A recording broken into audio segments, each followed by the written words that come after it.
भारत में क्यों नहीं रुक रही है जातीय हिंसा, क्या बिगड़ रही है समाज में पिछड़ेपन की चाहत। लेख, भारत में क्यों नहीं रुक रही है जातीय हिंसा, क्या बिगड़ रही है समाज में पिछड़ेपन की चाहत। आज़ादी के बाद जातिवाद खत्म होने की उम्मीद थी, लेकिन आज जातीय दम फिर से जीवित हो गया है। आदिवासियों और पिछड़ों के खिलाफ नफरत और हिंसा की घटनाएं बढ़ रही हैं। लेखिका एस्कॉर्ट वर्मा। जातीय हिंसा की घटनाएं दिन ब दिन बढ़ती जा रही हैं। जातीय हिंसा की घटनाएं दिन ब दिन बढ़ती जा रही हैं। 1947 में जब देश आज़ाद हुआ, तब प्रमुख समस्या यह नहीं थी कि विदेशी शासन प्रशासन की जगह एक विश्वसनीय देशी व्यवस्था कैसे बनाई जाए। सबसे बड़ी चुनौती मुकम्मल लोकतंत्र बनाने की थी। देश राजघरानों का प्रभाव में था। समाज राजा प्रजा के गैर बराबरी वाले राष्ट्र का आदी हो गया था। सैंतीसवाद की गिरफ्त वह समय भी काफ़ी मजबूत थी। नागरिक अधिकार की निजी जानकारी और नागरिकता के अर्थ को लेकर पूरी तरह से समझ का काम अधूरा और जटिल था। रीजनल का असर, 19वीं सदी के इन माउंटेन में रीजनल की झलक देखने का साहपूर्ण देश देखने को मिला। हालांकि उस काल में क्रांतिकारी आंदोलन के बजाय सुधारवादी आंदोलन ही हुआ था, लेकिन अन्ना सरकार ने क्रांतिकारी बदलावों की ओर से विकास की राह साफ कर दी। एक ऐसी ही विकसित कहानी जन्म की, जो परंपरा की जड़ता और कर्मकांडीय जेलों को हिलाने में खड़ा करने की रवायत मजबूत की। बदलावों का असर, सूरत, आज़ादी के वक्त देश में ऊंची नीच से भारी इंसानों को बेहतर और भारत में रोशनी वाली व्यवस्था को बदला जाना था। धर्म और संस्कृति की जड़ता समाप्त हो गई और उसके स्थान पर व्यापक उदारवादी व्यवस्था का उदय हुआ। एक बेहतरीन स्वप्न जन्म ले रहा था। इस सपने का एक हिस्सा जाति व्यवस्था से जुड़ा हुआ था, जिसमें आदिवासियों और गैर बराबरी की समाप्ति और कथित तौर पर तटस्थ के स्वामित्व की बहाली शामिल थी।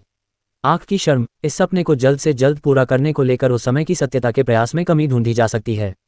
लेकिन सत्ता इस सामाजिक परिवर्तन में बाधक नहीं बनी। नए विधानों के माध्यम से सत्य ने दिया साथ। इन आश्रमों की व्यथा ही ऐसी हुई कि सामंती युग में जाति आधारित बर्बरता की जो कहानियां आज़ाद भारत में पलटी पीढ़ी ने पढ़ी, वे उन्हें अजनबी समाज की करतूतें कहते थे। आज़ाद देश के नागरिकों के अनुभव में वे समाप्त हो गए। अगर कभी ऐसी घटना हो भी जाए तो समाज हिल जाता था। सत्य डोलने लगी थी। अनुवाद अभिलेख करने की कोशिश की गई थी। जातीय दम की वापसी, आज दृश्य पूरी तरह से बदला चुका है। पुराना जातीय दम रिवाइव हो उठा है।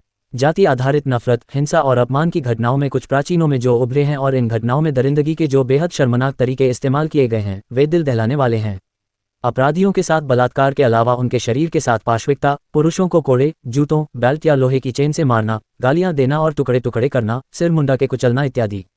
आतंकवादियों की घटना, ऐसे ज्यादातर मामलों में हिंसा भोगी वे रह रहे हैं, जिनमें आज हम दलित बातें कहते हैं और कुछ में उन्हें शामिल किया जाता है।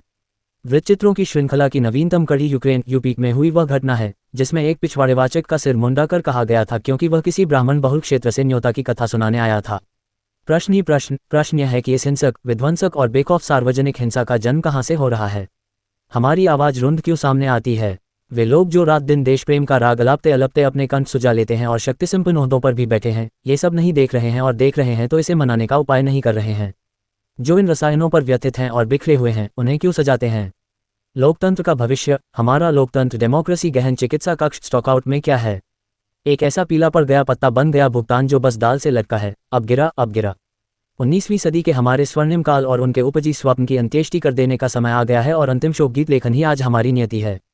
लोकतंत्र की जीवन रेखा सार यह है कि वे लोग और संवैधानिक संस्थाओं के दृष्टिकोण की ओर हम सामाजिक समानता, अमन, चैन, सुरक्षा और प्रगति के लिए देखते हैं, वे इस पूरे परिदृश्य के प्रति एकदम तटस्थ और मौन नजर आते हैं।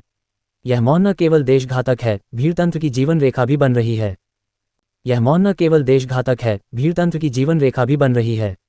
डर के आगे इन व्यंजनों के उत्तर चारों ओर हैं, लेकिन किसी के जबान पर नहीं आ रहे हैं। संभवतः हम उस काल में जी रहे हैं जहां जायज और जरूरी सवाल ही नहीं, उनके जवाब भी हमें पूछते हैं।